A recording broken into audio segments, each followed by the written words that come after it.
După o noapte în frig, ne trezim dimineața și ne îmbrăcăm să plecăm în ceea ce pare a fi o viață perfectă de plecat cu motocicleta. Bine măcar că nu plouă.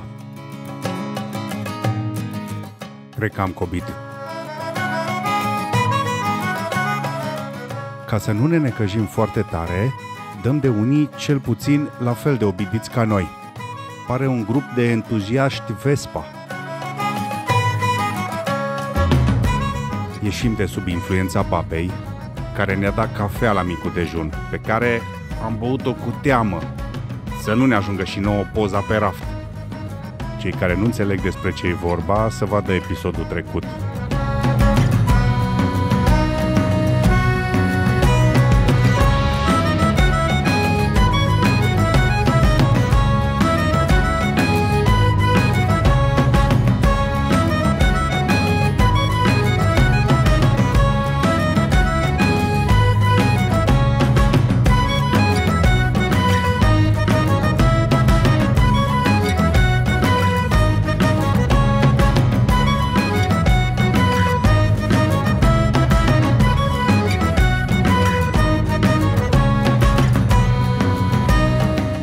Coborâm spre Loch Alsh și ne vom intersecta cu drumul principal ce duce pe insula Skye.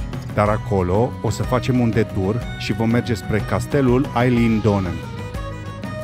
Castelul Eilean Donan se numește așa după insula pe care este construit, insula Donan. Aceasta este o insulă mareică, care acum are legătură permanentă cu continentul printr-un pod. În mod normal, o insulă mareică are legătura cu țărmul doar în timpul Mareei Joase. Eilean Donan se află la intersecția a trei lacuri, Dulsh, Long și Alsh, oferind o poziție puternică de apărare împotriva raidurilor vikingilor, fiind considerat granița alianței insulelor scoțiene. Castelul este unul dintre cele mai bine restaurate și a apărut în foarte multe filme. Merită vizitat.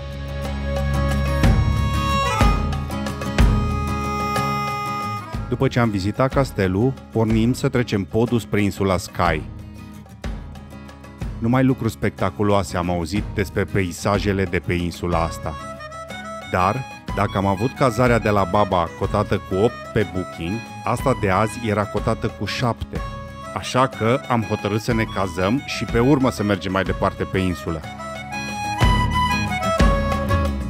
Dar hotelul era super fain. Liniștiți din punctul de vedere al cazării, pornim spre Kiltrock, primul obiectiv. Dar nu înainte de a vedea două din piscurile de pe insula Skye, Marsco, care se vede în față cu 736 de metri, și Glameg, cu 775 de metri în stânga. Piscurile astea nu sunt nici măcar munros. Explica ce înseamnă în episodul 2. Piscurile care se califică sunt în lanțul muntos din sud-vestul insulei. Drumul șerpuiește frumos prin plaiurile scoțiene. Un peisaj liniștitor, deși bătea vântul ca la Balamuc. Când ne apropiem din nou de malul oceanului, se văd în dreapta alte două insule din grupul Hebridelor interioare, Raasay și Rona. Deja nu mai suntem la nivelul mării, ci am urcat puțin pentru că în dreapta e o faleză înaltă. Ajungem la cascada Mielt. În stânga e lacul Mielt, care se scurge în ocean, formând cascada cu același nume. Kiltrock este stânca din spate de tot, care cică seamănă cu un kilt pliat. Părăsim drumul principal ca să ne apropiem cât mai tare de Quirang, o formațiune geologică rămasă de la ultima glaciațiune, acum 11.500 de ani. Doar că urcarea până la baza ei nu e așa de simplă și drumul e doar pe o bandă, iar serpentinele sunt ca pe casă. Dar peisajele văzute de sus merită tot efortul. Văzând drumul ce ne așteaptă, pun un sticker și plecăm. Hotărâm să mergem direct către Uig. Drumul de o singură bandă, asfalt foarte bun și pustietate. Nimic în jur.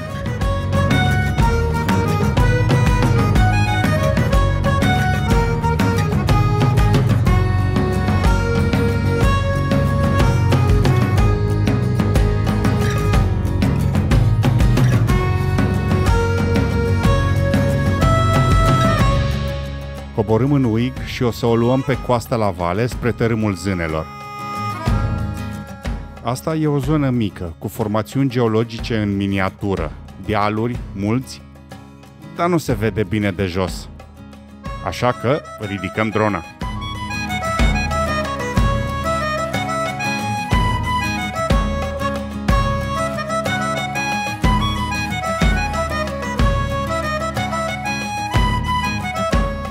Plecăm spre sud, pe coasta vestică, unde bate un vânt, te-ți întoarce casca în cap.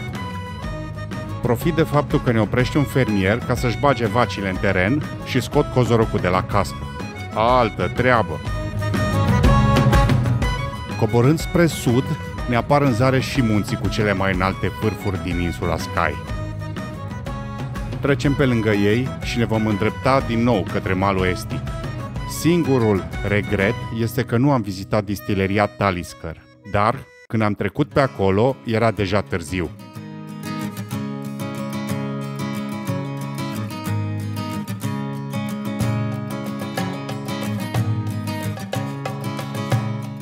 Dimineața, pe malul mării, ne îndreptăm spre Armadale cu speranță.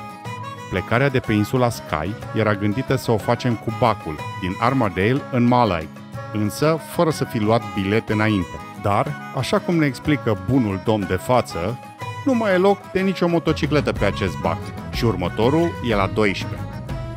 Și, ca niște bărbați responsabili, trimitem fetele să ia bilete pentru cursa de dimineață. Și ce credeți?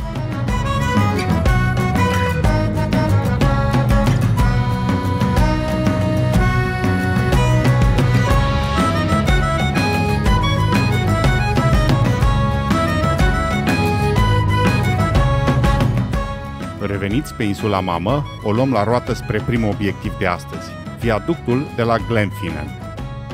Viaductul ăsta, renumit din filmele cu Harry Potter, este cel mai lung viaduct de beton din Scoția.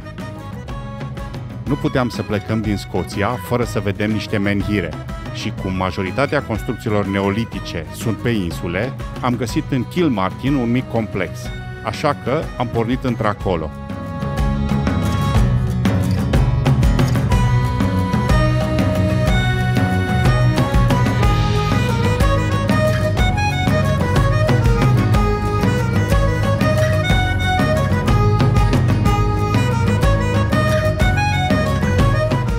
Ansamblul Niederlagi este format din 6 menhire, aranjate în perechi pe o lungime de 70 de metri. Doar 5 dintre ele mai sunt în picioare. Nu e chiar Stonehenge, dar chiar și așa e impresionant. Templewood este un ansamblu de 2 cercuri de piatră, unul mai mic și unul mai mare, care are un cerc interior format din 13 pietre verticale.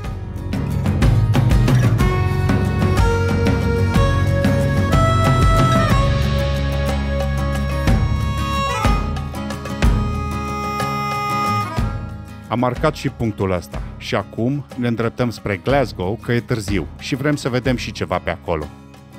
Coborând în Lowlands, dispar munții și rămân doar drumurile virajate printre dealuri.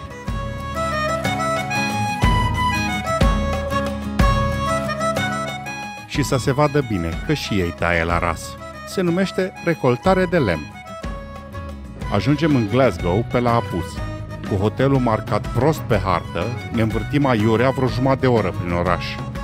Găsim hotelul și ne echipăm corespunzător pentru vizitare.